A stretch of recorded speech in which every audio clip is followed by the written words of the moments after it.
এই ফজিলত এবং দাম নিয়ে আলোচনা করা হয়েছে। এর কিছু পরে অর্থাৎ আমি যে আলোচনা করব, একজন মানুষকে আল্লাহ তাআলা এত দামি বানাইলেন, এত সম্মান দিলেন, এত মর্যাদা দিলেন, আর এই মানুষে কেউ যদি গণহত্যা করে, কেউ যদি এইভাবে গুলি চালায়, তাহলে তাদের কি পরিণতি, অর্থাৎ জুলুমের কি ভয়াবহতা। আজকে আমার আলোচনার বিষয় হলো এইটা। কেউ বলতে পারেন হুজুর কি আবার রাজনীতির আলোচনা শুরু করে দিয়েছে? আচ্ছা বলেন তো, কোরআনুল কারীমের হক কথা বললে কি কারো গায়ে লাগবে কি লাগবে না? আরে সবাই বলেন কারো গায়ে লাগবে কি লাগবে না? হ্যাঁ, কোরআনুল কারীমের সত্য কথা যখন বলবেন, তখন কেউ বলতে পারে যার মধ্যে দোষ পাওয়া যাবে সে মনে করবে হুজুর মনে হয় আমাকে বলছে। এই কথা বলবে কি না? না, আমি তো আপনাকে বলি নাই, কোরআনুল কারীমের হক কথা আমাকে বলতেই হবে। এই এরপরে কার গায়ে লাগবে আর না লাগবে সেটা দেখার বিষয় আমার না।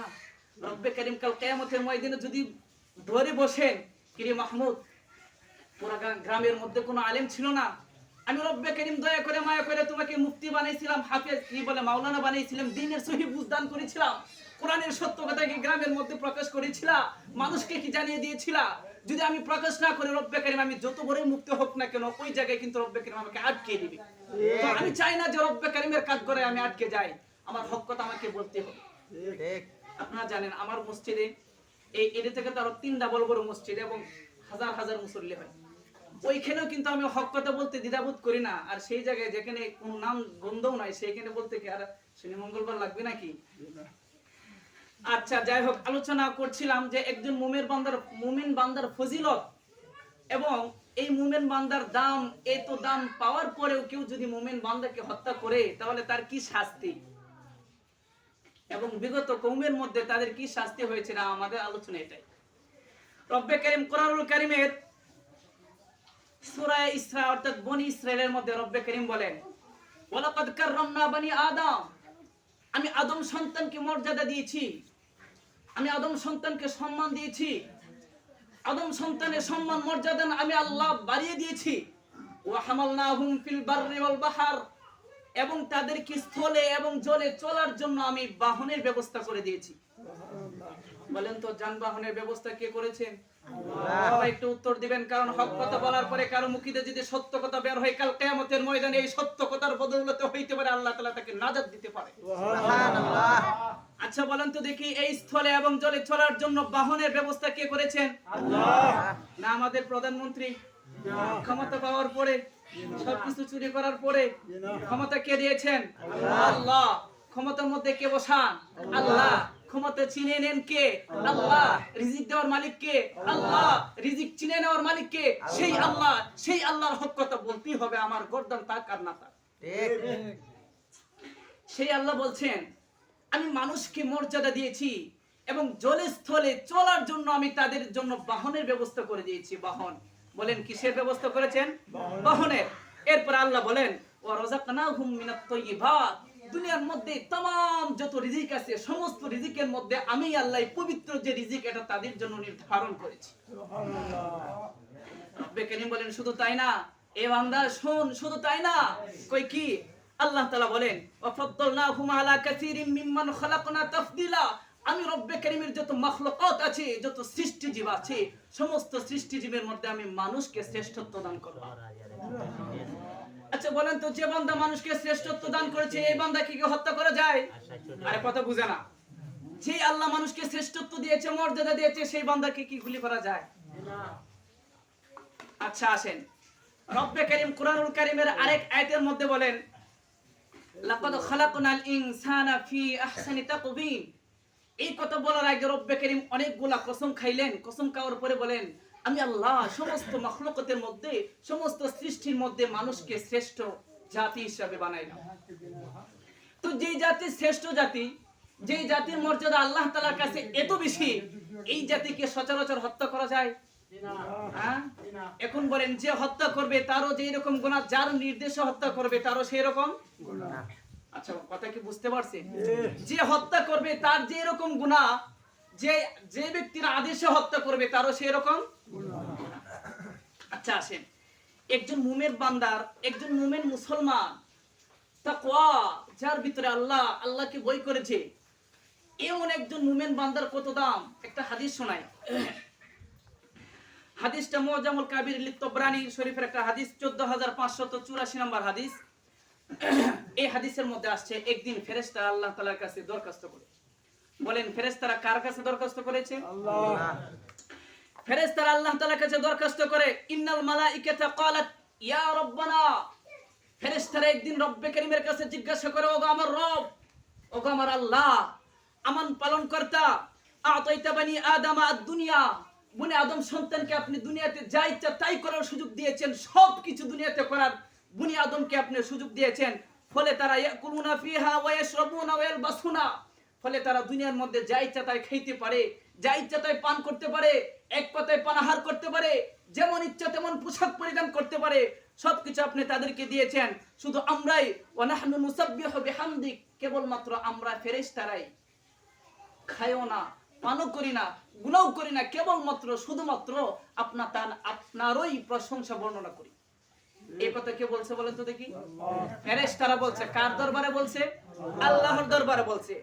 এবার ফেরেশতারা আরেকটা কথা বলে, কই আল্লাহ শুনেন কি কথা, কই কামা জাআলতা লাহুমুদ দুনিয়া ওয়া জাআলনাল আখিরা।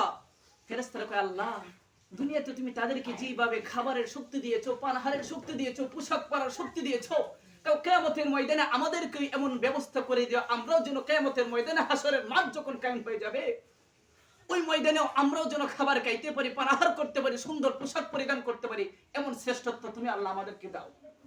এই কথা কে বলছে? ফেরেশতারা। কার দরবারে বলছে? আল্লাহ। কথা মনে রাখেন। এবার দেখেন আল্লাহ তাআলা কি রেজাল্ট দেয়, আল্লাহ তাআলা ফলাফল কি দেয়। আল্লাহ বলেন, এই ফেরেশতারা শুনো, ক্বালা লা আজআলু সালিহা যুররিয়াতি মান খালাকতু বিয়াদি কামান কুলতু লাহু কুন ফাকানা। আল্লাহ তাআলা কয়, আমার ফেরেশতারা শুনো, যে মানুষকে আমি আমার কুদরতে হাত দ্বারা বানিয়েছি, এরপরে শ্রেষ্ঠত্ব तमाम দুনিয়ার সমস্ত মাখলুকাতের মধ্যে শ্রেষ্ঠত্ব আমি আল্লাহ দান করেছি, এই শ্রেষ্ঠত্ব যাদেরকে দিয়েছি আর যাদেরকে আমি শুধু কোন শব্দের মাধ্যমে বানিয়েছি, ওই সম্প্রদায়কে মানুষকে যে সম্মান দিয়েছি তাদেরকে এই সম্মান দিতে পারি না। অর্থাৎ ফেরেশতারা যে আবেদন করছিল যে মানুষের মতো সম্মান আমাদেরকে দাও, আল্লাহ বলে না, মানুষকে আমার কুদরতে হাতে বানাইলাম আর তোমাদেরকে আমি কোন শব্দ বইনা বানাইলাম, তো যাদেরকে আমার কুদরতে হাত দিয়ে বানাইলাম তাদেরকে মর্যাদা দিলাম, এই মর্যাদা আমি তোমাদেরকে দান করতে পারি না। কথা কি বুঝছেন? তাহলে আবার বুঝেন তো, ফেরেশতার দাম বেশি নাকি মানুষের দাম বেশি? এত দামি মানুষের উপর কেউ যদি এখন জুলুম করে, তাহলে আল্লাহ তাআলা বুঝি এমনি মিষ্টি খাওয়াইবো কিয়ামতের ময়দানে? মিষ্টি খাওয়াবে? দুপুরের গণভবনের মুরগি খাওয়াবে, রোস্ট খাওয়াবে, মাছ খাওয়াবে নাকি? কথা বুঝতেছেন না? দুনিয়ার হালত সম্পর্কে কিছু জানে? দেশের অবস্থা সম্পর্কে কি কিছু জানে? আল্লাহু আকবার, আল্লাহু আকবার। এত সম্মান আল্লাহ তাআলা মানুষকে দিলেন, আর এই মানুষকে তুমি গণহারে হত্যা করলা, হত্যার নির্দেশ দিলা। কাল কিয়ামতের ময়দানে আল্লাহ তাআলা যদি বলে, কি রে এদিকে আসো, দুনিয়ার 16 থেকে 17 বছরের ক্ষমতা পাইয়া আমার শিক্ষার্থীদেরকে যে হত্যা করেছিলা, আজকে হিসাব দিয়ে একটা কদম আগাও। বলেন তো দেখি, হিসাব দেওয়ার কোনো উপায় আছে নাকি? আছে? মনে হয় আছে, সত্যি তো বেশি। হিসাব দিতে পারবে? আছে নাকি? না রে ভাই না। কাল কিয়ামতের ময়দানে রব্বে কারীম যদি বলেন, কি রে আসো, হিসাব দিয়ে সামনে আগাও, কেউ হিসাব দিতে পারবে? হিসাব দিতে পারবে না। এই জন্য আল্লাহ তাআলা বলেন, না, এত সম্মান করে, এত মর্যাদা দিয়ে আমি মানুষ বানাইলাম, এই মানুষের উপর তুমি জুলুম করো না, মানুষকে তুমি অনাচারে হত্যা করো না। কেউ যদি হত্যা করে তাহলে এই জুলুম অত্যাচারের কি বিচার, কি গুনাহ। রব্বে কারীম কুরআনুল কারীমের একাধিক আয়াত এই ব্যাপারে উল্লেখ করেছেন, আমি কয়েকটা আয়াত বলি। রব্বে কারীম বলেন, যারা জুলুম করে, বলেন আমার সাথে বলেন, যারা কি করে? জুলুম করে। কাল কিয়ামতের ময়দানে তাদেরকে যখন জাহান্নামের সামনে উপস্থিত করা হইবে, আল্লাহ তাআলা একটা সুন্দর তথ্য দিয়েছেন। আল্লাহ তাআলা বলেন, ওয়াতারাহুম ইয়ারাদুনা আলাইহা খাশিঈন মিনাজ যুল্লি। যখন এই নাফরমান বান্দা এই জুলুম অত্যাচার যারা করেছে তাদেরকে যখন জাহান্নামের সামনে টেনে হেঁচড়ে উপস্থিত করা হবে, খাশিঈন মিনাজ যুল্লি, তখন তাদেরকে দেখবেন তাদের মাথা নত হয়ে আছে। বলেন মাথা কি হয়ে আছে? কি জন্যে? অপরাধের কারণে। বলেন মাথা কি জন্য নত? অপরাধের কারণে মাথা নত। আল্লাহ তাআলা বলেন, শুনো, মাথা তো নতই, ইয়ানজুরুনা মিন তারফিন খাফি, এরপরে মাথা নিচের দিকে তাকায় চোখের কোণা দিয়ে দেখে যে দেখি ভালো ভাই মরছে কিনা নাকি এখনো রাস্তায় জীবিত আছে। বলেন কথা কার? আরে জোরে বলতে হবে কথা কা আল্লাহ। আল্লাহ তাআলা হক কথা বলতেছেন, সেই জায়গায় আমি আপনি কি আল্লাহ তাআলার কথা গোপন করার কি কোনো শক্তি আছে নাকি কারো? শক্তি নাই। এবার আসেন আল্লাহ তাআলা বলেন ওয়ালাউ আন্না লিকুল্লি নাফসিন যালামাত মা ফিল আরদি লাফতাদাত বিহি। দুনিয়ার জালেমরা কাল কিয়ামতের ময়দানে রব্বে করিম যখন তাদেরকে ধরেই ফেলবেন, দুনিয়ার জালেমরা বলবে আল্লাহ আমার দুনিয়া আকাশ এবং জমিনের মধ্যে যত সম্পদ আছে আর এই সমস্ত সম্পদ যদি ওই জালেমের থাকে, রব্বে করিম বলবেন আল্লাহ তাআলার কাছে, এই জালেম বলবেন আল্লাহ আমাকে শাস্তি দেওয়ার দরকার নাই, দুনিয়ার মধ্যে আমার যে মাল আছে, যে ধনভাণ্ডার আছে, যে সম্পদ আছে, সমস্ত সম্পদ আমি তোমাকে দিয়ে দিলাম, এরপরও তুমি আমাকে মুক্তি দাও। আচ্ছা বলেন তো দেখি ওই সময় মুক্তি দিতে পারবে? ওই সময় কি মুক্তির কোনো ব্যবস্থা আছে? মুক্তির কোনো ব্যবস্থা নাই, মুক্তির কোনো ব্যবস্থা নাই। এই জন্য যে কাজ করার দরকার সেগুলো দুনিয়াতে করা দরকার। বলেন কাজ কোথায় করা দরকার? আখিরাতে কি নেক আমল করার সুযোগ আছে? না মনে হয় আছে। যারা মুরব্বী আছে তাদেরও নাই, নাই। তো এই আমল করার জায়গা দুনিয়া। বলেন আমল করার জায়গা কি? দুনিয়া। আমল করার জায়গা কি? দুনিয়া। রব্বে করিম বলেন শুধু জালেমরা যখন জালেম করবে কাল কিয়ামতের ময়দানে দেখবে ওয়াজ-জালিমিনা আ'আদ্দা লাহুম আযাবান আলীমা। হায় রে হায়, এত শাস্তি, এত গুনাহ তো আমি করি নাই, এত শাস্তি কোথায় থেকে আসলো? আফসোস করবে। বলেন কাল কিয়ামতের ময়দানে কি করবে? আফসোস করবে, এত শাস্তি কোথায় থেকে আসলো, আমার এত শাস্তি হচ্ছে কেন? আল্লাহ তাআলা বলবেন দুনিয়ার মধ্যে তুমি যে জুলুম করেছো, দুনিয়ার মধ্যে যে অত্যাচার করেছিলা, মানুষের উপর জুলুম করেছিলা, অন্যায় অবিচার করেছিলা, সেই জুলুমের কারণে আজকে তোমাকে কঠিন শাস্তি দেওয়া হবে। বলেন কি শাস্তি দেওয়া হবে? কঠিন শাস্তি দেওয়া হবে। কঠিন শাস্তি দেওয়া হবে। এবার হাদিসের মধ্যে আসছে জুলুম করা জায়েজ নাই, জুলুম করা হারাম। কেউ কথা বলবেন না, কথাগুলো মন দিয়ে শুনবেন। বলেন তো জুলুম করা কি হারাম? সবাই বলেন আমার সাথে, জুলুম করা কি হারাম? এখন আপনারা বলতে পারেন হুজুর এটা কি আপনার মুখের কথা না, এই ব্যাপারে কোরআন হাদিসের কোনো দলিল আছে? এক হাদিসের মধ্যে সহিহ মুসলিমের একটা হাদিস আছে, আল্লাহ নবী বলেন যে হাদিসটা হাদিসে কুদসি বলা হয়। হাদিসটা কি বলা হয়? কুদসি। আল্লাহ তাআলা বলেন ইয়া ইবাদি ইন্নী হারামতু যুলমা আলা নাফসি। আল্লাহ তাআলা বলেন আমি বান্দা, আমি আল্লাহ কারো উপর জুলুম করাকে হারাম করে নিয়েছি, অর্থাৎ আমি কারো উপর জুলুম করি না। বলেন আল্লাহ তাআলা কি বলেছেন? আমি কারো উপর জুলুম করি না। এবার আল্লাহ তাআলা বলেন ওয়াজালতুহু বাইনাকুম মুহাররামা, এবং জুলুম করাকেও তোমাদের উপর হারাম করে দিয়েছি আমি আল্লাহ। আচ্ছা বলেন তো এবার মানুষের উপর জুলুম করা জায়েজ না হারাম? হারাম। এই ঘোষণা কার? আল্লাহ। মানুষের উপর জুলুম করা হারাম ঘোষণা কার? আল্লাহ। আল্লাহ। আল্লাহ বলেন ফালা তাযলামু। সুতরাং আমি আল্লাহ যখন জুলুম করা হারাম করে দিয়েছি, সাবধান জুলুম করো না। সাবধান কি করো না? জুলুম করো না। কারণ আমি আল্লাহ জুলুম করাকে কি করে দিয়েছি? হারাম করে দিয়েছি। তো আমি আল্লাহ যখন হারাম করে দিয়েছি তখন তোমরা কি করতে পারবে না? জুলুম করতে পারবে না। কেন? কই শুনো, সবচাইতে যে বিষয়গুলা, যে গুনাহগুলা বড় তার মধ্যে একটা হলো হত্যা করা। সবচাইতে যে বিষয়গুলা বড় তার মধ্যে একটা কি? হত্যা করা। হত্যা করা। তার মধ্যে একটা হলো কোরআনুল কারীমের সূরা আনআমের 151 নম্বর আয়াতে আল্লাহ তাআলা বলেন, রব্বে করিম বলেন ওয়ালা তাকতুলু নাফসাল্লাতী হারামাল্লাহু ইল্লা বিল হক।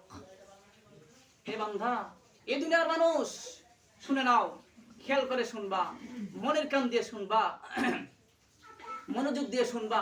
কেউ যদি কাউকে অন্যায়ভাবে হত্যা করো না, কেউ কাউকে অন্যায়ভাবে হত্যা করো না। যদি অন্যায়ভাবে হত্যা করো তাহলে কাল কিয়ামতের ময়দানে তোমাকে কঠিন শাস্তির সম্মুখীন হতে হবে। বলেন কিয়ামতের ময়দানে কি শাস্তির সম্মুখীন? সহজ না কঠিন? কঠিন শাস্তির সম্মুখীন হতে হবে। রব্বে কারীম এক হাদিসের মধ্যে আসছে, আল্লাহ নবী বলেন এই জুলুম করবে না কেন জানো? ওই জুলুম হলো সবচাইতে বড় কবিরা গুনাহ। সবচাইতে বড় কবিরা গুনাহ কি? জুলুম। এক হাদিসের মধ্যে আসে, আল্লাহ নবী বলেন আকবারুল কাবাইর, মানে সবচাইতে বড় কবিরা গুনাহ হলো আল ইশরাকু বিল্লাহ, আল্লাহর সাথে শিরিক করা। আল্লাহ তাআলার সাথে কাউকে শরীক করা, শিরিক করা, এটা সবচাইতে কি গুনাহ? বড় গুনাহ, সবচাইতে বড় কবিরা গুনাহ। 2 নম্বর হলো উকুকুল ওয়ালিদাইন, পিতামাতার অবাধ্য হওয়া। এটা মনে হয় আমাদের সমাজে নাই। আর কথা কি বুঝতেছেন? পিতামাতার অবাধ্য হওয়াটা কি সবচাইতে বড় কবিরা গুনাহ? বলেন আমার সাথে, পিতামাতার সাথে অবাধ্য করা সবচাইতে বড় কবিরা গুনাহ। 3 নম্বরে আল্লাহ নবী বলেন ওয়াকতলুন নাফসি, কাউকে অন্যায়ভাবে হত্যা করা এটাও সবচেয়ে বড় কবিরা গুনাহ। কাউকে অন্যায়ভাবে হত্যা করা এটাও সবচেয়ে বড় কবিরা গুনাহ। আচ্ছা, তাহলে এই যে নির্বিচারে আমাদের যে সমস্ত ছাত্র সমাজকে হত্যা করেছে সেটা কি কবিরা গুনাহ হয় নাই? সেটা কি কবিরা গুনাহ হয় নাই? প্রস্তুত থাকো, কাল কিয়ামতের ময়দানে আল্লাহ তাআলার সামনে কি জবাব দিবা, প্রস্তুত থাকো। রব্বে কারীম যখন বলবে আসো আসো আমার কাঠগড়ায় হিসাব দিয়ে সামনে কদম বাড়াও, বলেন হিসাব দিতে পারবে? একজন মানুষের কত দাম? আচ্ছা, একটা প্রশ্ন করে সবাই একটু বলেন, মনোযোগ দিয়ে বলবেন। বলেন তো, আল্লাহ তাআলার বাইতুল্লাহর দাম বেশি নাকি একজন মুমিনের দাম বেশি? সবাই বলেন, বাইতুল্লাহর দাম বেশি নাকি একজন মুমিনের দাম বেশি? আরে আপনাদের কারো কি সন্দেহ আছে নাকি? তাহলে একটু আওয়াজ করে বলেন, বাইতুল্লাহর দাম বেশি নাকি একজন মুমিনের দাম বেশি? একজন মুমিনের দাম কিন্তু অনেক বেশি। এই ব্যাপারে একটা হাদিস আসছে, তিরমিজির হাদিসটা 2023 নম্বর হাদিস। আল্লাহ নবী সাল্লাল্লাহু আলাইহি ওয়াসাল্লাম একদিন হযরত উমরের ছেলে আব্দুল্লাহ, নাম মনে রাখেন, কার ছেলে? উমরের ছেলে আব্দুল্লাহ খানায়ে কাবার দিকে নজর করছে, তাকাইছে। তাকায় মনের মধ্যে একটা আফসোস, আল্লাহ। এবার কাবা, খানায়ে কাবাকে তাকিয়ে বলতেছে, মা আযমাকা ওয়া আযমা হুরমাতি কি? খানায়ে কাবা, তোর কত সম্মান, তোর কত মর্যাদা। আল্লাহ তাআলা তোকে কত সম্মান দিয়েছে, কত মর্যাদা দিয়েছে। কিন্তু এরপর হযরতে ওমরের ছেলে আব্দুল্লাহ বলে, এই কাবা শুনে রাখ, এই বাইতুল্লাহ তুমি শুনে রাখো, ওয়াল মুমিনু আযমু হুরমাতান ইনদাল্লাহি মিনকি, একজন মুমিনের দাম তোমার থেকেও আল্লাহ তাআলার দরবারে অনেক বেশি। সুবহানাল্লাহ। তাহলে হাদিস দ্বারা কি বুঝতে পারলেন? একজন মুমিনের দাম বেশি নাকি খানায়ে কাবার দাম বেশি? মুমিনের দাম। একজন মুমিনের এত দাম, এখন এই মুমিনের উপর কেউ যদি হত্যা করে তাহলে আল্লাহ তাআলা বুঝি তাকে ছেড়ে দিবেন? না।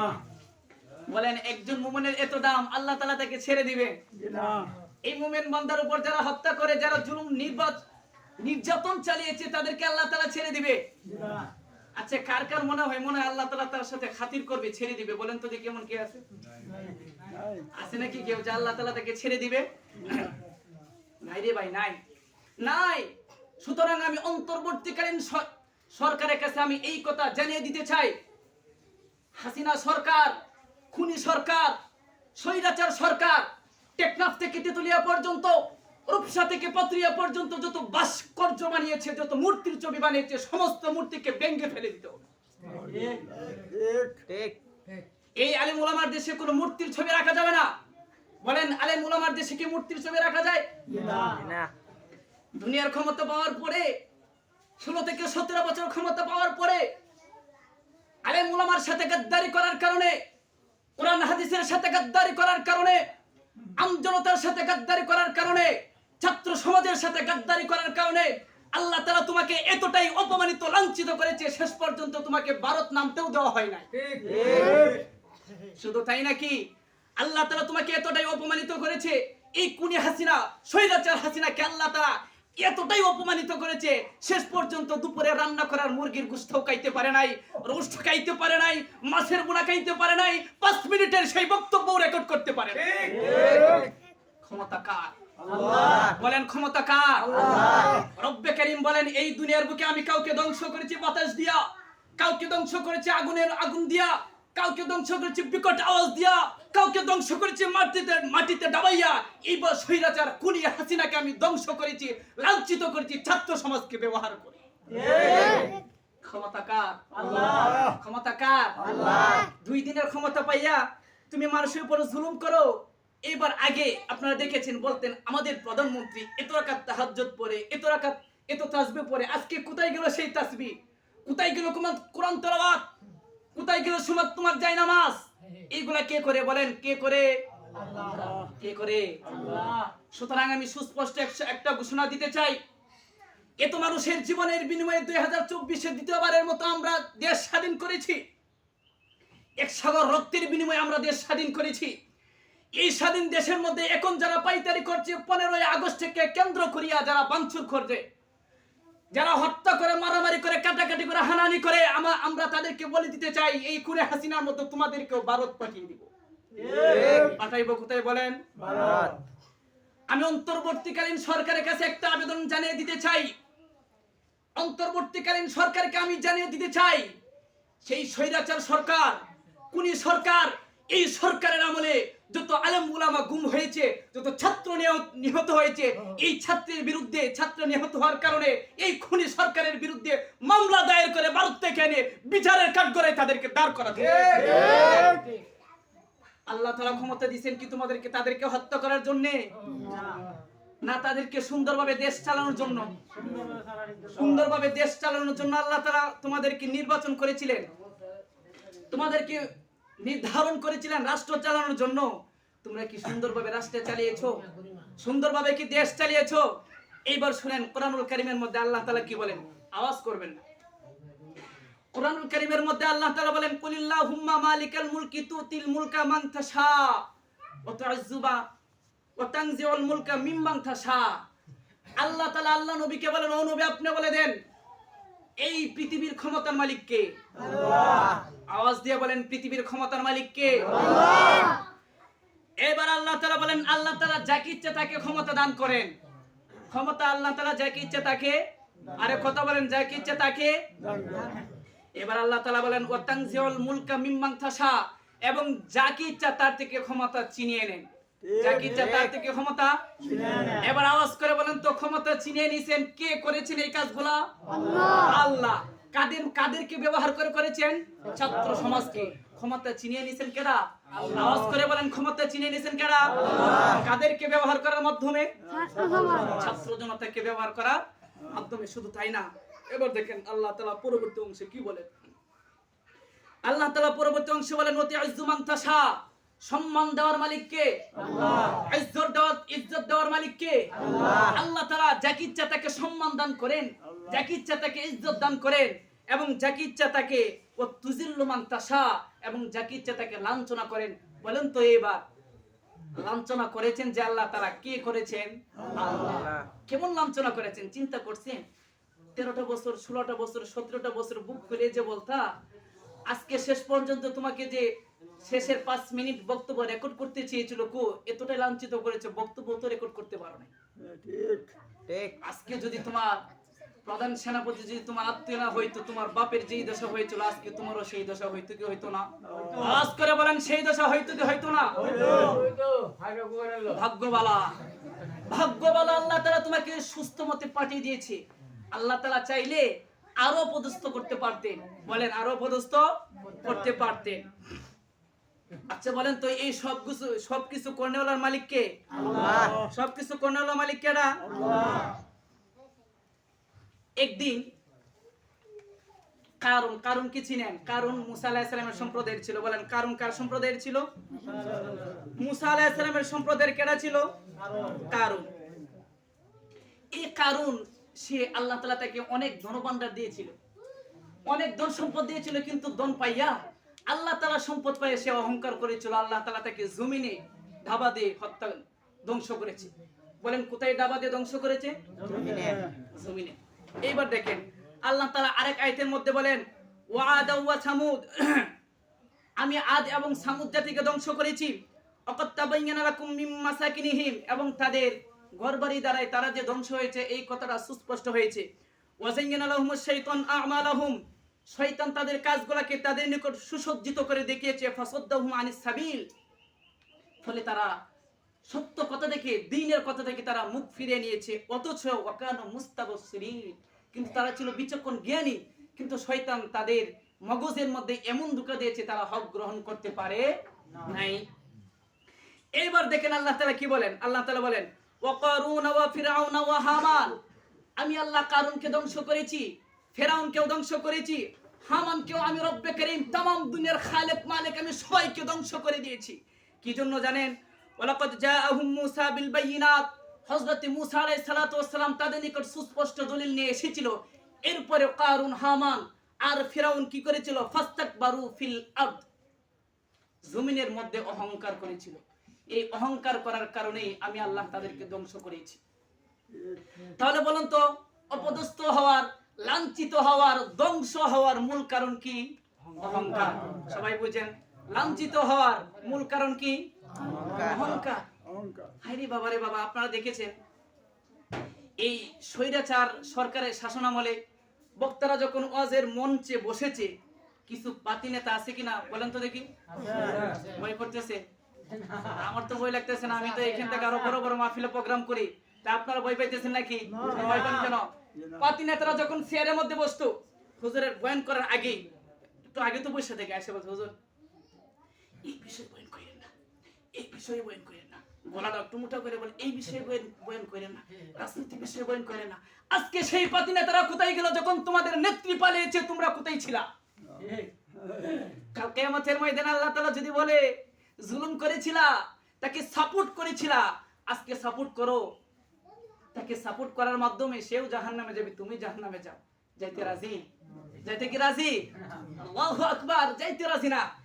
এবার দেখেন আল্লাহ তাআলা কি বলেন, দুনিয়ার মধ্যে তারা এই ফেরাউন, কারুন, হামান অহংকার করেছিল, ওয়াকানু সাবিকিন, কিন্তু দুনিয়ার যতই বাহাদুরি তন্ত্র মন্ত্র করেছে, কিন্তু আমি আল্লাহকে ডিঙ্গাইতে পারি নাই, আমি আল্লাহর উপর জিততে পারি নাই। আমি আল্লাহ তাআলা শেষ পর্যন্ত তাদেরকে ধ্বংস করেই ফেলেছি। বলেন আল্লাহ তাআলা ধ্বংস করেছে কিনা? সময় তো শেষ, এই অল্প সময়ের মধ্যে কিছুই তো বলা যায় না। লম্বা আলোচনা, 2-3 ঘন্টার আলোচনা আধা ঘন্টার মধ্যে কি করা যায়? যাই হোক, আল্লাহ তাআলা এবার একটা চমৎকার ঘোষণা আছে, এই আয়াতটা বলে শেষ করে দিই। আল্লাহ তাআলা এখানে লম্বা আলোচনা করেছেন, এ জুলুম করছে, এ জুলুম করছে, এ জুলুম করছে। যে জুলুম করে আমি আল্লাহ তাদেরকে সুযোগ দেই, ছাড় দেই, ছেড়ে দেই না। বলেন আল্লাহ তাআলা কি বলেছেন? আমি আল্লাহ ছাড় দেই কিন্তু কি দেই না? হ্যাঁ, এই কথা কি আমার নাকি? দেখেন কুরআনুল কারীমের মধ্যে এক আয়াতে আল্লাহ তাআলা বলেন, আমি আল্লাহ তাআলা মানুষকে সুযোগ দেই কিন্তু কি দেই না? ছাড় দেই না। আল্লাহ বলেন, ওয়া উমলি লাহুম ইন্না কাইদি মাতিন, আমি আল্লাহ তাদেরকে সুযোগ দিয়েছি, ছাড় দিয়েছি, কিন্তু যখন ধরবো তখন আমি আল্লাহ খুব কঠোর ভাবে ধরবো, সত্যভাবে ধরবো। তো আল্লাহ তাআলা বিস্তারিত আলোচনা করার পরে শেষের দিকে বলতেছে, যারা এরকম জুলুম করবে আমি আল্লাহ তাদেরকে মূল উৎপাটন করে দিব। বলেন তো এইবার মূল উৎপাটন করেছে কি করে নাই? আওয়াজ দিয়ে বলেন, মূল উৎপাটন করেছে কি করে নাই? রব্বে কারীম বলেন, যারা জুলুম করবে, যারা অত্যাচার করবে, এই রকম নির্যাতন চালাইবে, আমি আল্লাহ তাদেরকে মূল উৎপাটন করে দিয়েছি। দেই না, দিয়েছি। আল্লাহ তাআলা কি বলছেন? দিয়েছি। আচ্ছা এবার বলেন তো, দিয়েছি কি দেই নাই? দিয়েছি। এবার চমৎকার কথা আল্লাহ তাআলা বলছেন। হ্যাঁ, এখন যদি আল্লাহ তাআলা বাংলা কইতো তাহলে হয়তো মনে হয় বাংলায় কইতো, কিন্তু আল্লাহ তাআলা তো বাংলা বলবেন না, এই জন্য আরবিতে বলছেন। কি বলছেন? যাদেরকে আমি আল্লাহ, যারা জুলুম করেছে তাদেরকে আমি আল্লাহ মূল উৎপাটন করে দিয়েছি। এবার আল্লাহ তাআলা বলেন, শোনো, এই আমি আল্লাহ তাআলা যখন তাদেরকে ফাকুতিয়া দাবিল কওমিল্লাযিনা যালামু, যারা জুলুম করেছে আমি আল্লাহ তাদেরকে মূল উৎপাটন করে দিয়েছি। এবার আল্লাহ তাআলা আমাদেরকে শোনায় দেয়, হে মানুষেরা শুনো, এইবার তোমরা বলো আলহামদুলিল্লাহি রাব্বিল আলামিন। জালেম সরকার যখন পতন হয়েছে, যখন সে পদত্যাগ করেছে, ভারত যখন চলে গেছে, এইবার তোমরা শুকরিয়া খুশির চালায় আলহামদুলিল্লাহ বলো। আলহামদুলিল্লাহ। এই আলহামদুলিল্লাহ বলা কি আমাদেরকে শিখাইছে? আল্লাহ। আচ্ছা বলেন, এটা কোরআনের আয়াত কিনা? তাহলে কোরআন আয়াত মনে হয় মিথ্যা হইতে পারে? তাহলে আল্লাহ তাআলাই বলছে, যাদেরকে আমি মূল উৎপাটন করে দিয়েছি, জুলুম করার কারণে যাদেরকে আমি এত বেইজ্জতি, লাঞ্ছনা, বঞ্চনা, নির্যাতন, জুলুম, অত্যাচার করার কারণে যাদেরকে আমি পদত্যাগ করতে বাধ্য করেছি, সুতরাং এবার তোমরা বলো আলহামদুলিল্লাহ। আলহামদুলিল্লাহ। সমস্ত প্রশংসা কার? আল্লাহ। এই স্বৈরাচার সরকারকে আল্লাহ তাআলা যখন পতন ঘটিয়েছেন, তখন আল্লাহ তাআলা বলেছেন শুকরিয়া আদায় করে আলহামদুলিল্লাহ বলো। এই শিক্ষা আল্লাহ কে দিয়েছেন আমাদেরকে? আল্লাহ। আল্লাহ তাআলা। আরো অনেক আলোচনা আছে, যদি আরো কোনো দিন সুযোগ হয় আমরা আলোচনা করব।